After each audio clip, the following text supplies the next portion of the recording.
what's your favourite genre, and how do you decide on a genre? My favourite is definitely science fiction. I mean, I've discovered it when I was 11, 12, 13, around about then.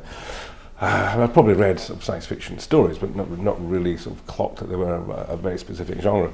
And I just love the freedom of it. I love the feeling of starting, especially a collection of science fiction short stories, and simply not knowing at the start of each story where you're going to be. It could be anywhere in time, both the far past and the future. You could be inside the mind of an alien or anything else. And from that point of view, I find, I regard genre in a sense as being there to exploit, and I also I regard mainstream as just another genre. I don't, certainly in a theoretical sense, I don't regard it as having the primacy that is kind of assumed to have. Now, having said that, there's because there's always a sort of clumping together of, the big brains, as it were, in any sort of given situation.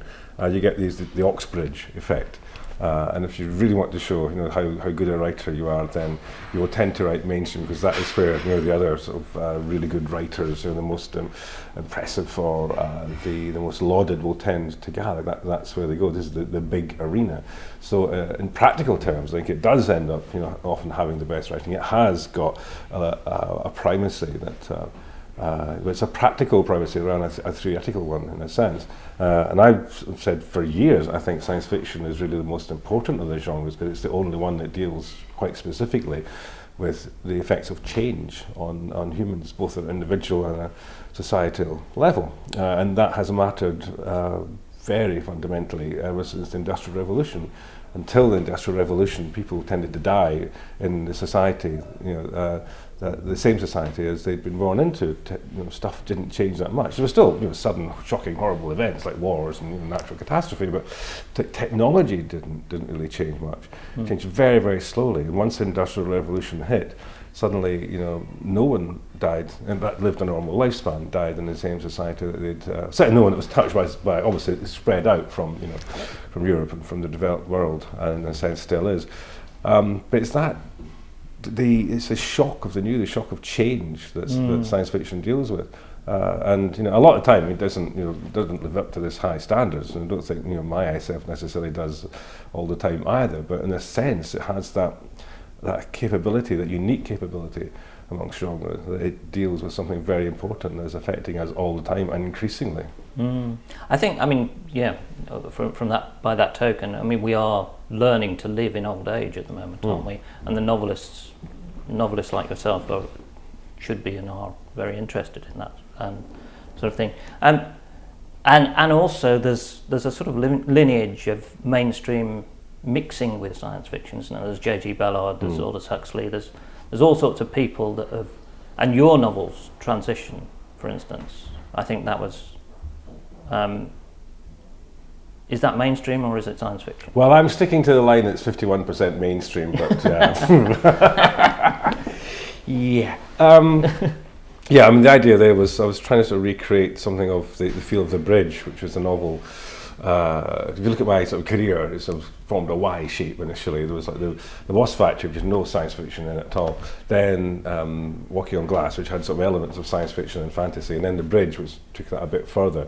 But after that, that was the crux of the Y, where it split. The science fiction became much more science fiction. It was proper space opera with big aliens and spaceships and laser cannons. And the mainstream became much more mainstream, much more banal, mundane, if you like, in a way, with not necessarily any sort of phantasmagorical, even fantastical elements at all. And I thought it'd be nice, and I thought for years it'd be good to sort of try and bring those back together again. And I almost did it with Garbadale, original sort of plan for Garbadale, the mainstream novel before Transition. It was going to be much weirder. It was going to have people sort of trapped inside a game, because instead of just being about a game, a family that owns the rights to a game, whatever. But I couldn't get it to come out as anything like a sort of slightly upmarket version of Jumanji, so it wasn't going to work. So it became, a much more straight down the line mainstream novel. But the transition, I've finally got this plan together and thought I can make this work. I think I probably overdid it slightly in terms of bringing the science fiction in, so I wasn't just tickled by the fact that it was published as mainstream here and science fiction in America. They put the M in for America. Although that was more of a marketing thing, what does the M stand for marketing? Because the science fiction sells better in America. So, but it's kind of probably more correctly judge science fiction and mainstream. But I'm not really bothered. It's not really concerned about that particularly.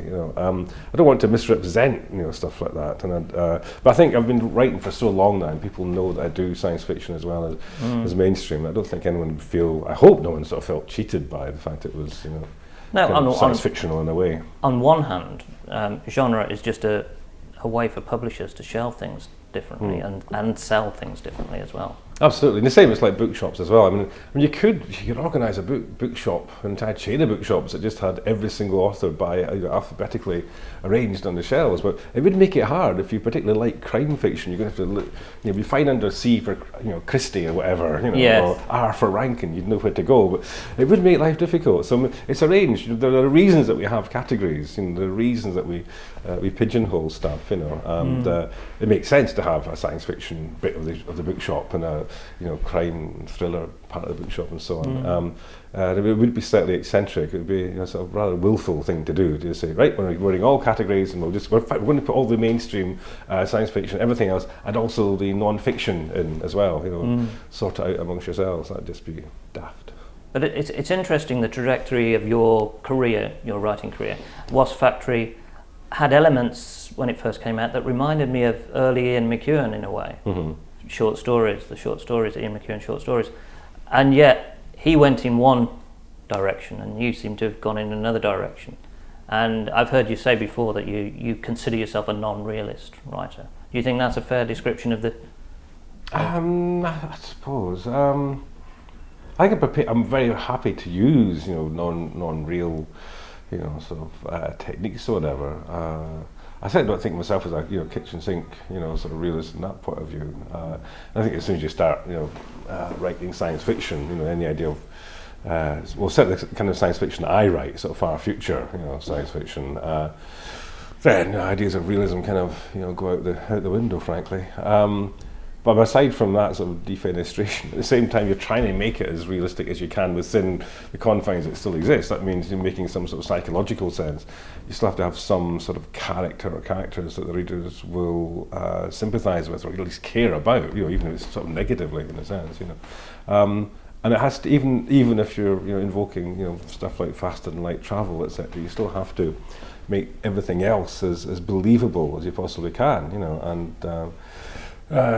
so that's how you compensate in a sense, So it depends what you mean by real, I mean, I would still try and again, as I said, to get the dialogue sounding as realistic as possible. So it's got to have its own dramatic logic, its human logic, even though the premise of the story seems surreal.